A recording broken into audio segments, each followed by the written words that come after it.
A lot to talk about with our next guest. Let's get him right in here. It's Mike Davis. He's the founder of the Article 3 Project and joins us on the phone. Hello, Mike.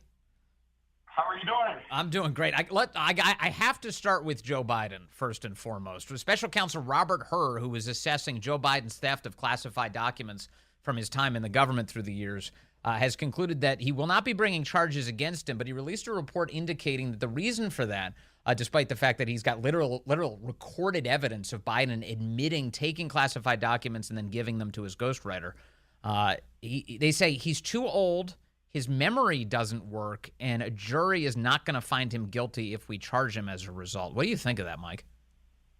Well, it's not a good statement for President Biden's mental competency. If he's not competent to stand trial, how the hell is he competent to serve as the president of the United States and the commander-in-chief? I mean, that's pretty devastating. And you might think that President Biden's cabinet would dust off the 25th Amendment and look at whether you have a president who needs to be removed from office for mental incompetence. If you have actual audio tape, which Robert Hur claims to, of Biden's voice acknowledging the retention of stolen classified documents and then sharing them with his ghostwriter, who wasn't qualified in any way to see classified information, how could that not be enough evidence to go to trial? That is definitely enough evidence. And remember that Attorney General Merrick Garland, Biden's Attorney General, is the one who ultimately makes the decision whether to charge someone, like he authorized Jack Smith to charge President Trump for Trump's handling of his presidential records that he's allowed to have under the Presidential Records Act and in the office of the former president, heavily guarded by the Secret Service, versus not charge. Biden authorized her not to charge Joe Biden for having 5 sets of stolen classified records, moved several times, unguarded for years, accessible by their Chinese agents, almost certainly used by Hunter to secure the Burisma funding with Ukraine intel. And then now we're learning that Biden admitted that he shared these classified documents with his ghostwriter, which is clearly a violation of the Espionage Act. Did you notice the Robert Hur report today? They included photos, not a single picture of the classified documents spread out on the floor for all to see. Yeah, and they also didn't have classified documents on the floor in Mar-a-Lago. That's what the agents spread out and made it look like that Trump had classified documents everywhere in Mar-a-Lago, which is just complete nonsense.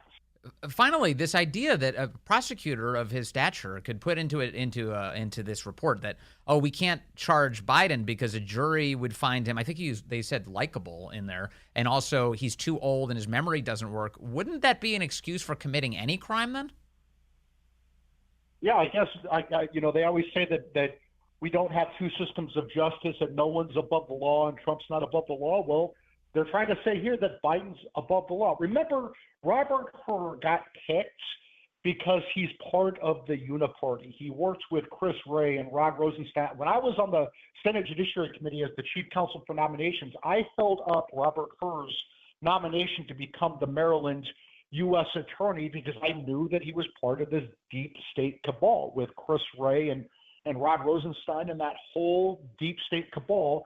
And so that's when Attorney General Merrick Garland picked Rob Hur for this job, I said very publicly that not a damn thing was going to happen to Joe Biden. They picked this U.S. attorney that both Democrat U.S. senators in Maryland wanted, who the deep state wanted, and he dutifully delivered for Joe Biden with this report.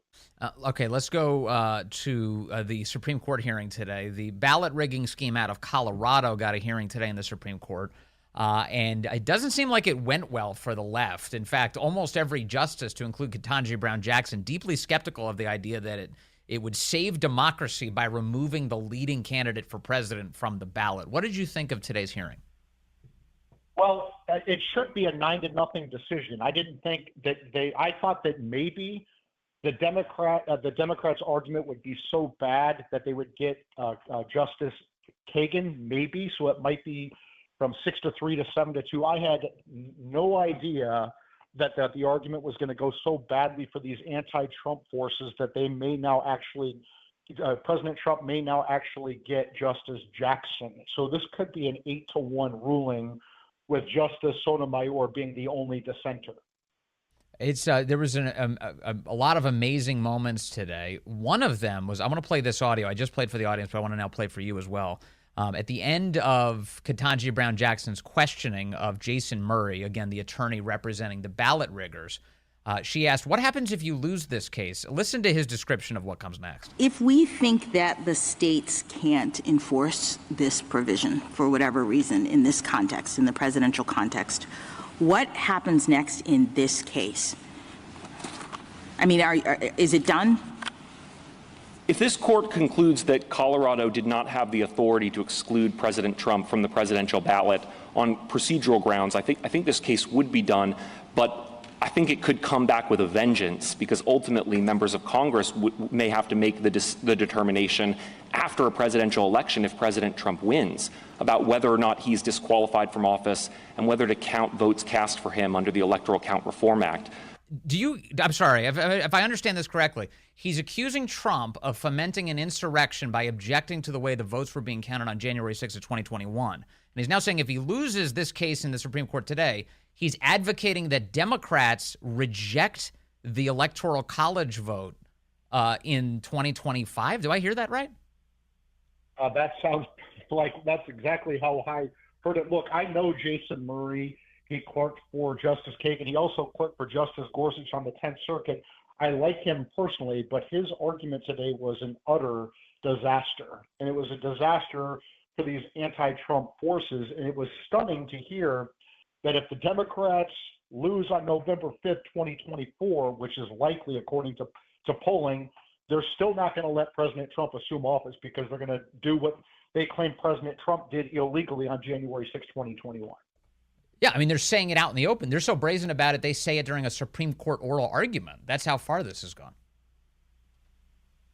Yeah, it's pretty insane. Yeah, totally. The other piece of this is, just the idea like, well, hey, what about the voters? Why don't we let the people decide? In fact, here's Brett Kavanaugh today.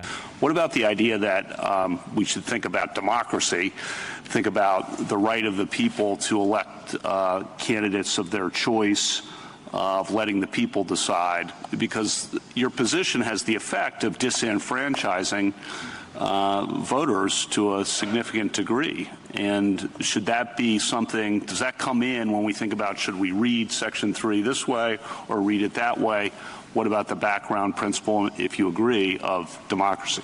I'd like to make 3 points on that, Justice Kavanaugh. The first is that constitutional safeguards are for the purpose of safeguarding our democracy, not just for the next election cycle, but for generations to come. Oh, so they're protecting democracy by removing options from the ballot. Yeah, I mean, this was just insanity today.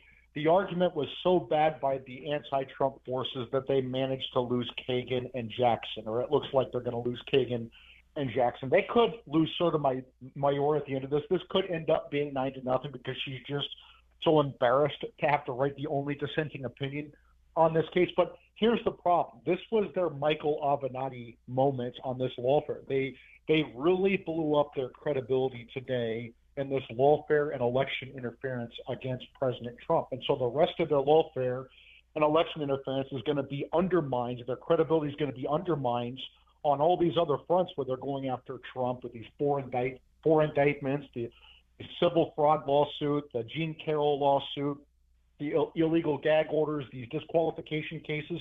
I think the Supreme Court woke up today to the fact that this is blatant lawfare by the Democrats, and it did not go well for these anti-Trump forces. And you've been pointing out for a while that there's not even the slightest leg to stand on here when it comes to the constitutional rationale.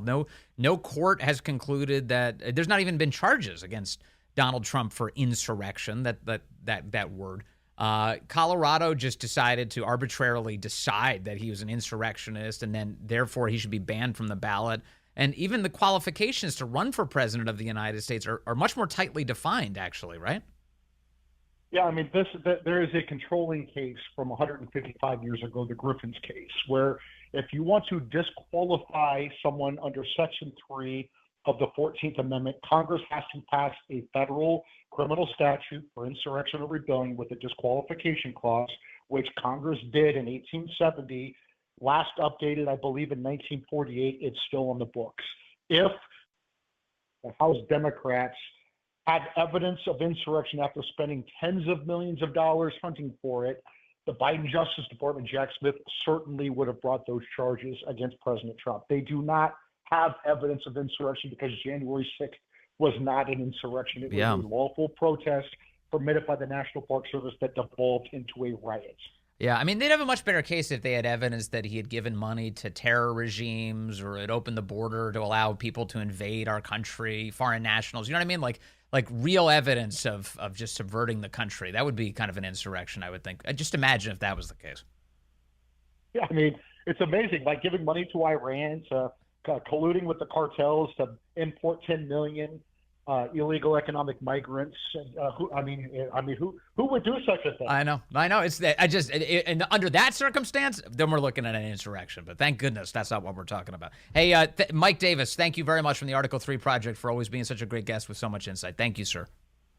Thank you. Good to talk to Mike Davis today.